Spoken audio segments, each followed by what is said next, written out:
ABC 90 Celebrate Special not only rolled off the tongue, but treated viewers to classic clips from the ABC archives over the years. But they couldn't include them all. This is 90 Years of the ABC, the clips that didn't make it.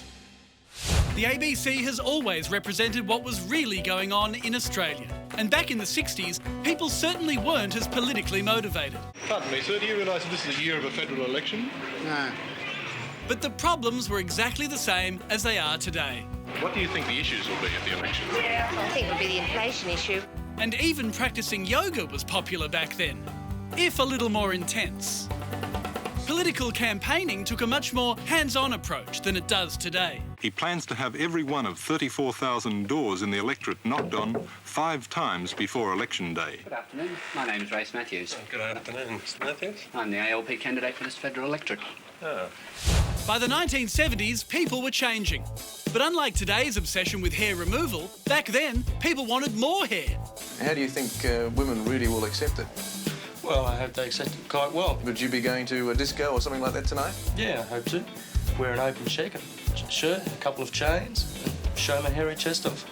By the 1980s, the big issue was spreading the message about safe sex. It's this fellow that Mr Hassel doesn't take a shine to. He's Condo the Clown. And while some mistook Condo for an alt-right extremist, things had certainly changed. People not only looked different, but they were looking out for people other than themselves. Well, the main reason I did the 40-hour film was to raise money for the starving people in, can't remember where, but also just to feel a part of the famine and just feeling hungry or whatever. And while visual effects were taking leaps and bounds, using the phone was still a pain in the ass. By the 90s, people were dropping dead in nightclubs and dancing away the pain of not becoming Prime Minister. Footy was still footy, and people were leading all sorts of interesting lives. In fact, Milosh is a ballet dancer with a lead foot. It's been a big 90 years for the ABC, and let's hope they can keep representing real Australians for another 90 more. I'm sure she doesn't think she's a dog. Do you think she's a dog? No.